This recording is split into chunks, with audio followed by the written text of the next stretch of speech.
Buongiorno a tutti amici di mattoscacco.com e ben ritrovati anche oggi in questo nuovo video. Oggi ci andiamo a vedere una partita bellissima disputata con il bianco dal grande Kasparov e Korchnoi all'angolo dei neri nel 1989. Non so se conoscete questo giocatore, un forte gran maestro che ha sempre avuto la stoffa di diventare campione del mondo, ma a volte la sfortuna veramente ci vede benissimo, e quando nasci in un periodo sbagliato dove c'era Karpov che era un giocatore fortissimo e quindi non riesce a diventare campione del mondo, quando sfidi Petrosian e nel tuo periodo c'era Petrosian e non riesce a diventare campione del mondo, quando sfidi Bobby Fischer, quindi è ovvio che passi sempre in secondo piano. D'altronde quando nasci nei periodi in cui ci sono i grandi geni c'è poco da fare. Ma andiamo a vedere questa partita comunque molto entusiasmante. Kasparov gioca con C4 per turno inglese, cavallo F6, cavallo C3, C5, cavallo F3 e subito Korchnoi gioca D5.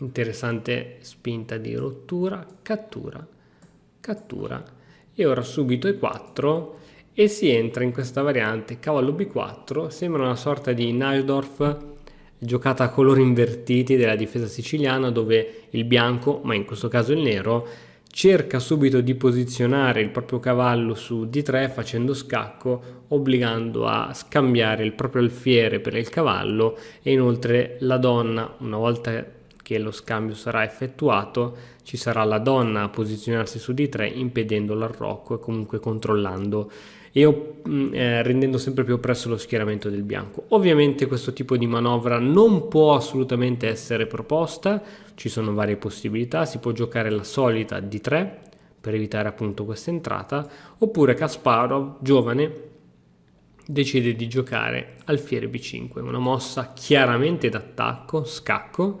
Ora il re va difeso con cavallo in C6 e adesso altra mossa sorprendente, D4. Ovviamente c'è molta pressione al centro su questo pedone, c'è il pedone che fa pressione, questo cavallo, anche se ricordiamoci che è inchiodato, e ovviamente c'è anche la donna. C per D4 e adesso ovviamente bisogna fare parecchia attenzione, qui si poteva giocare in diversi modi. La cattura di questo tipo non funziona poiché ci sarebbe semplicemente cattura di donna e su questa cattura ci sarebbe stato cavallo C2. Proprio per questo motivo questo tipo di cambio non funzionava. Perciò, non potendo giocare in questo modo, bisogna giocare prima 3, con l'idea che se tu mi catturi il cavallo, io ti catturo il tuo di cavallo, e va proprio a finire così. Pedone per C3, ma prima di cambiare mossa intermedia, cambiamo le donne, scacco, il nero è obbligato ad accettare il cambio e ci troviamo in questa posizione così. Ok, il nero si ritrova dunque con un pedone in più, una struttura pedonale tutto sommata buona, non ci sono grandi debolezze, anche perché i pedoni sono tutti nelle loro case iniziali, ma c'è un però. Adesso il nero decide di giocare F6, qui era possibile anche la spinta E6, ma decide di giocare F6.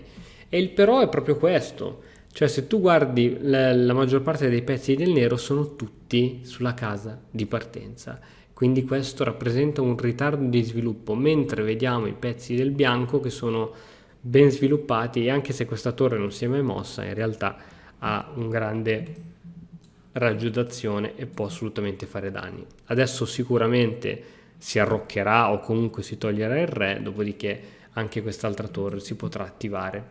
Dunque lo svantaggio di materiale da parte di Kasparov è ampiamente ricompensato. E5 adesso è la mossa di Kasparov, con l'idea di distruggere un po' la struttura pedonale. Il nero cerca un modo per rendere attivi tutti i propri pezzi e gioca alfiere in G4 con l'eventualità di cambiare il pezzo. Andiamo avanti, alfiere per C6, ovviamente ora non si può fare questo tipo di mossa poiché l'alfiere tornerebbe indietro a ricatturare. B per C6, cavallo D4. Cavallo D4 minaccia il pedone C6 e minaccia anche l'avanzata del pedone in 6, sarebbe molto forte e renderebbe questo pedone completamente bloccato. Il nero non lo può permettere, perciò F per E5 cavallo per C6, attacco doppio, il re si deve spostare. Ora, dove ti verrebbe da metterlo il re? A distinto così. Probabilmente a distinto lo metteresti in C7 proprio come andò in partita, ma la mossa corretta era di andare in E8, dove sarebbe stato un pochettino più al riparo dagli attacchi del bianco. Korchnoi purtroppo non ha timore, gioca il re in C7. A questo punto Kasparov libera tutta la propria creatività. Innanzitutto ci prendiamo questo bel pedoncino, e il re nero, come vedi, è proprio al servizio delle torri del bianco, che adesso prima o poi si metteranno su C1, su D1, con ovviamente la giusta preparazione. È veramente qui il vantaggio del bianco è interessante. Alfiere in H5, con l'idea di riposizionare questo alfiere su una diagonale migliore, arrocco corto. Le due torri sono fortissime, sono pronte, attive per il gioco.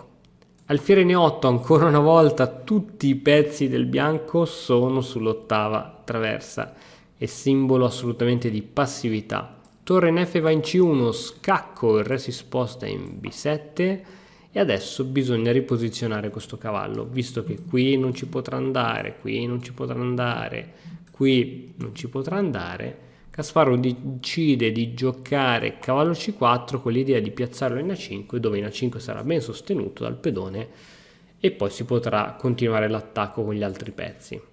E5 con l'idea di sacrificare un pedone per rendere un pochettino più attivo questo alfiere. Kasparov accetta di buon gesto di questo pedone. H5 con l'idea di liberare un po' la torre. Purtroppo il nero è in svantaggissimo di sviluppo, quindi deve inventarsi qualcosa, ma è troppo tardi. Cavallo A5, scacco, re B6, alfiere C7, l'alfiere supportato dalla torre. Ora in queste case evidenziate in rosso il re non può muoversi, ovviamente anche qui non può andare, è costretto ad andare o qui o qui. Il re va in A6, cavallo C6, scacco di scoperta di torre. Abbiamo due possibilità e qui il nero abbandonò. Esaminiamo queste due possibilità.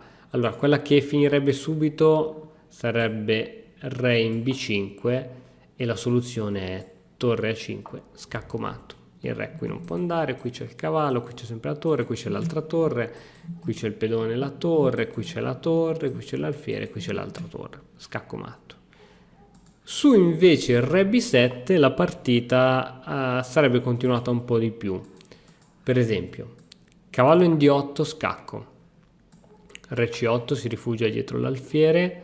Adesso, anzi, qui si poteva anche sacrificare la qualità per cercare di giocare un po' più a lungo, ma re C8, alfiere A5, scacco di scoperta da parte della torre, torre in D7, torre in C7 e se ora per esempio il re decide di catturare, torre A7, scacco di scoperta, la torre controlla la settima traversa e alla prossima si decide anche di catturare la torre, re C8, torre per. Se ovviamente il re non accettava questo sacrificio ma decideva di andare in D6, la partita sarebbe comunque spacciata. Altra torre in attacco, torre di uno scacco, il re sarebbe stato costretto a scappare, ancora un altro scacco, re in D5 e possiamo ora addirittura catturarci questo pezzo e diciamo che c'è veramente poco da fare. Bene, spero che anche la partita di oggi ti sia piaciuta. È stata una partita dove non c'erano le donne sulla scacchiera, ma è stata comunque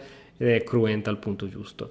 Noi ci vediamo domani sempre qui su Matto Scacco con un nuovo video. Se il video ti è piaciuto ti invito a lasciare un like, un commento e iscriverti al canale se ancora non l'hai fatto. A domani, ciao! E ora per continuare che cosa posso fare? Beh, innanzitutto ti consiglio di iscriverti al nostro canale in modo tale da non perderti le nuove video lezioni. E poi puoi vedere il video che è stato più cliccato in questa settimana. Ci vediamo, ciao!